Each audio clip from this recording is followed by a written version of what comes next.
Hi everyone, thank you very much for tuning into this week's edition of the Vita Vlog.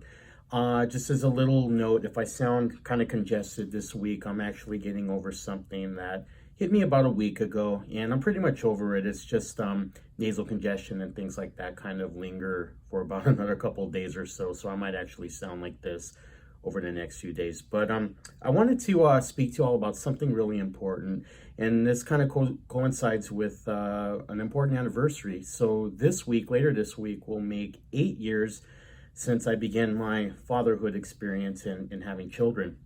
I don't know if any of you are aware that I am a father to three boys, and it's been a really amazing experience. It's been challenging at times, as parenthood is in general, but nevertheless, one that's really fulfilling and one that I always take every day. I don't take for granted. So I'm going to kind of rewind a little bit, going back to 8 years. So our oldest son, he was born in February of this week. I'm not going to give away the specific date, but he was born here in Upland, California, and mom and I had been planning to have a child for a couple of years, and we were finally blessed with our oldest. And again, amazing experience and a life-changing one, nevertheless. So I think what it was just adjusting to the fact that, we had been married for 5 years prior. So having a little one now even made the idea of it is more about us as a family, the three of us, rather than just her and I. So there was that adjustment, and then, just adjustments to, the routines of feeding, changing diapers, and things like that. But it was a difficult one. So in those first couple of days and weeks, with all newborns, just inconsistency as far as sleep scheduling, changing diapers, things like that. Mom and I pretty much look like zombies at times, very tired and irritable and whatnot. Again, the growing pains of raising children. But one experience in particular that I will never forget was during a trip to the hospital, in which mom was attending a breastfeeding class. So she was in a room with other mothers and the baby, and I was in the waiting room waiting for the class to wrap up. But as was expected, I wasn't really sleeping much those past couple of days, so I just remember sitting in the chair just being like this, kind of rocking back and forth. I'm surprised I didn't fall flat on the face and flat on my face and hit myself just from all the fatigue and tiredness. But I remember one thing. I remember seeing a dad who was sitting right in front of me, and pretty much the same thing.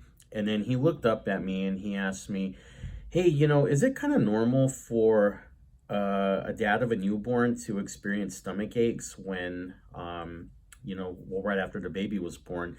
And I told him, "Yeah, you know what? I think it is, because I remember just, again, not sleeping right and not eating right. My digestive system was just acting a little weird, and I was feeling nauseous at times." And so I told him, "Yeah, again, I think it is kind of normal." So he and I just, started, chit-chatting informally about, the sleeping adjustments and things like that. But for that moment, it felt really great to hear, another dad pretty much, recognize, acknowledge, affirm a lot of what, I was going through. And then I'm pretty sure he felt the same way.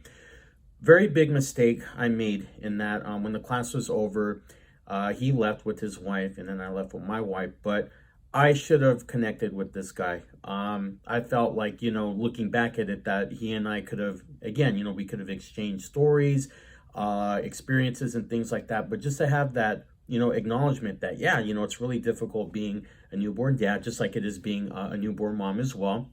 But we all get this experience. So to this very day, I regret reaching out to him. So I don't know who you are, what your name is, but if you're watching this video, please, bro, feel free to message me. Let's meet up, grab lunch, something like that. But all jokes aside, I think this kind of goes back to really something that concerns me, and not only being a father, but also a therapist specializing in men's mental health issues, is that, the lack of emphasis on support for newborn fathers, whether that's through a support group, any type of therapy that newborn fathers can be referred to, because the truth of the matter is men do suffer from postpartum depression. There was a 2010 study in the Journal of the American Medical Association that stated 1 in every 10 men, newborn fathers, will experience postpartum depression.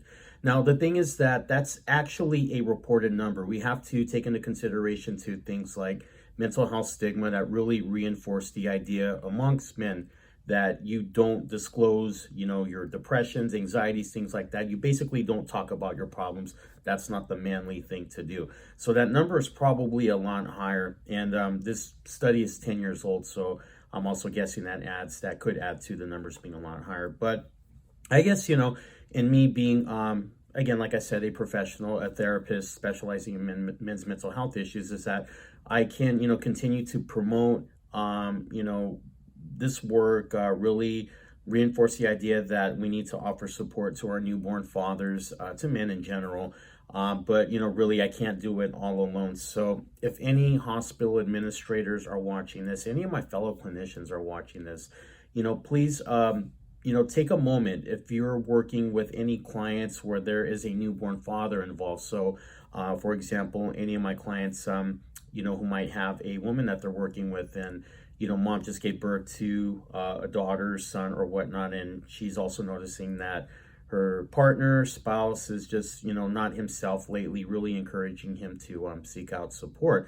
But also, to the administrators of our hospitals and clinics, is that hopefully with this, being disclosed, and even again, looking up the research on your own time, is that this is an issue that does require attention soon. And it's one of those things that we need to start allocating our resources to. So hopefully, with any programming, anything that your hospitals and clinics are going to be offering over the next couple of months or years, something centered on fatherhood support, especially of newborn children, is something in the plans, or at least is taken into consideration. So thank you very much for tuning in today. So as always, feel free to leave me any comments, and I will speak to you soon. Take care.